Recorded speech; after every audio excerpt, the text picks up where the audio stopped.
Get down on the ground! Get down on the ground now! Fucking resisting! Stop fucking resisting! Slowly! Show me your hands! Get down now! Now! It's Who, and I'm here to talk to you about racism in America. A broad topic, I know, but specifically why we as Americans can't seem to tackle it. I'll take you through time, hit key points, and build connections that'll hopefully show you a bigger picture. Let's get started. Prologue. The American Holocaust. When we as Americans think of a Holocaust, we often think of the gas chambers Jewish people entered and never walked out of, horrible conditions, and the suffering of masses. We think of an injustice performed by a passive society, controlled by a leader filled with apathy or disregard for a group of people. We often reserve the term Holocaust for Germany, but why can't we see the Holocaust happening in our own backyard? To get a better clue of what the word Holocaust means, let's consult Merriam-Webster. She defines the word Holocaust as 1. A sacrifice consumed by fire, 2. A thorough destruction involving intense loss of life, especially through fire, and 3. A mass slaughter of people, synonym to genocide, which is the deliberate and systematic destruction of a racial, political, or cultural group. So, when I think of a Holocaust, or genocide if you will, I think of the 10 to 12 million enslaved Africans transported across the Atlantic Ocean between the 16th to 19th century, known as the transatlantic slave trade, or often taught to me in primary and secondary school as the triangle trade. Chapter 1. Christopher Columbus.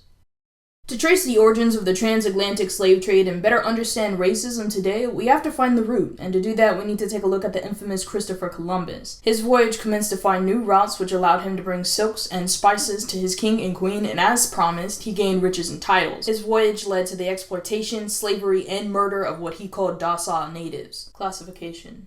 Differences between people aren't respected, creating the othering of undesired individuals, which turned into the foundation of the New World's economic system and would start the beginning of a centuries-long Holocaust. Chapter 2. The Transatlantic Slave Trade. There arose peaks and demands in the 17th and 18th century. A large percentage of the traded prisoners of war, which slowly turned to the capturing and hostage-taking of Africans, included women capable of childbearing and young able-bodied men chained and attached to one another by the ankles, rope placed around their necks. Discrimination. The dominant group denies civil rights or citizenship to the other group. In this case, Africans were abducted from their homes and denied basic necessities or respect.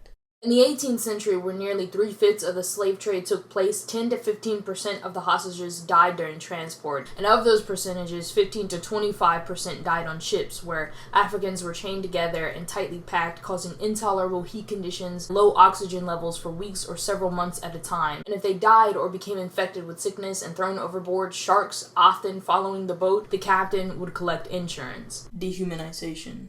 The othered group aren't given human rights or personal dignity. In this case, the Africans were treated like property, had prices, and suffered mass casualties despite preventable circumstances. As of now, we've established the foundation of slavery and the mistreatment of Africans for the benefit of a dominant party, Christopher Columbus, and later for the advancement of the New World. You might be saying, who skipped a lot of important factors? You might also have questions like, if it's called the triangle trade, where specifically were the Africans sent? And why aren't you talking about how the Europeans destroyed old worlds to create new ones, and what are their conditions now? And it's something I would love to talk about, but remember, we're here to answer why racism continues in America, and while I might glaze over pathos is to ensure ethos and logos, all three form a great argument, but when you have a discussion with someone who has no sympathy or understanding for the damage done, a common thing when discussing issues such as these, you want to make sure you employ ethics and logic. Pathos or emotion will come eventually. To continue finding the answer as to why racism still exists, we need to look at a moment in history close to our current time, and so we'll analyze the end of slavery and the war on drugs.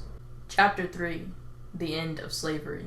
While the Emancipation Proclamation freed African Americans, it also left them unprepared to survive in a traditionally racist America. Many were without education, money, and protection from the Confederates as they searched for family members taken during slavery. In 1870, African American men were able to vote. However, by 77, the southern states had returned to tormenting them physically and in civil manners by revoking their right to vote, their ability to testify against white Americans, gain formal education, and travel freely. Additionally, spread throughout the states began methods to target African Americans in ways left largely unchallenged. Sharecropping, Jim Crow laws, and enforcers of traditional racism such as the Ku Klux Klan tormented and suppressed the freedoms of African Americans. It became no feat for them to be arrested. Simple natures such as walking alone could lead to their incarceration. Then, and much like today, prisons run on the labor of prisoners and make money off of prisoners, much like living slaves had prices and dead ones were insured. The same practice was continued with Nixon and Reagan. His dismantling of the nuclear family left the black community vulnerable. And while the effects and the specific ways in which it happened are important, it's a topic that deserves its own segment. For now, let's focus on key points that allowed a community to be painted as violent, morally corrupt, and the root of all evil. The super predator, a term used to describe African American offenders, but not the adults, children who were said to be without morals, empathy, and a good upbringing. The news and academia made the public worry about an outbreak of homicides. Black children were compared to animals, sentenced to prison, and tried as adults for petty crimes, while the real super predator, the increase of weapons in America, still hasn't been dealt with. Now, I want to get into the nitty-gritty, but this is simply a crash course that builds connections to a bigger picture, and while this may seem like an ambush of dates, I'll show you exactly how long a single community of people has been targeted, how it fits with genocide, and what, if anything, there is to do about it. From 1971 to 94, laws were passed under Nixon and Reagan that led to the mass incarceration of African Americans, their homes to be invaded on the basis of race, black children being tried as adults, and not only was it a clear exercise of power that led to disparity between race and social classes, states were given monetary incentives to build prisons, essentially putting a price on African Americans and collecting regardless of the lives lost. So,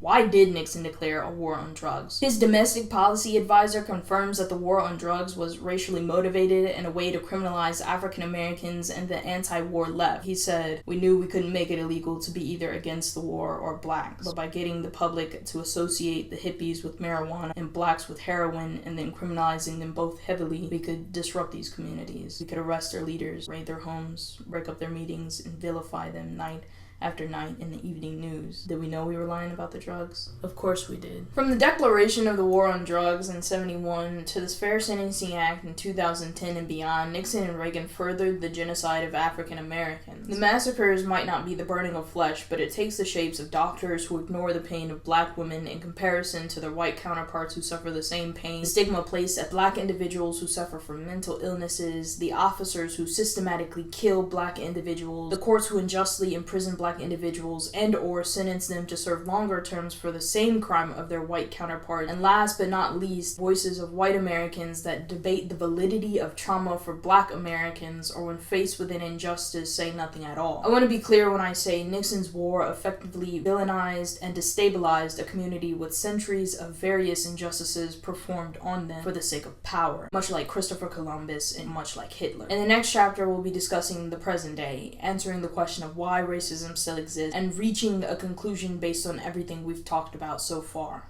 Chapter 4. Why they riot. I've had various discussions about race, something often left alone by me for many reasons, but with the public death of George Floyd, I couldn't ignore my feelings about what was happening. The more I listened, the more I heard the hurt of my friends as they explained being afraid when cops pulled them over like they were seconds away from death instead of decades. Heard the ages of when parents had to talk with their children about what to do when confronted with police as if it were the sex talk, something that was inevitable. Then I had my own experience. Officers on top of me, ignoring me when I said I couldn't breathe, handcuffs too tight and still being ignored when I said that they hurt and I couldn't feel my hands. The hospital spoke as if the nerve damage was common, as if it was okay. I've regained feeling in my hand, but I will never feel the same. The officers were sent there to help me, responding to what was essentially a mental health crisis that was meant to be purely transportational, but then they grabbed me, and when I stated I didn't want to be touched, it escalated. Do I blame the officers? Yes. Did I play my part? Yes. But do I have years of training in de-escalation practices? No. And has this happened to more than just me? A non-violent call, a misunderstanding leading to shouted threats against their lives, being forced to comply but not given an answer as to why you can't breathe, why there's a gun aimed at you, why you're being treated like an animal, why are my people dying for no reason at all other than... Yes.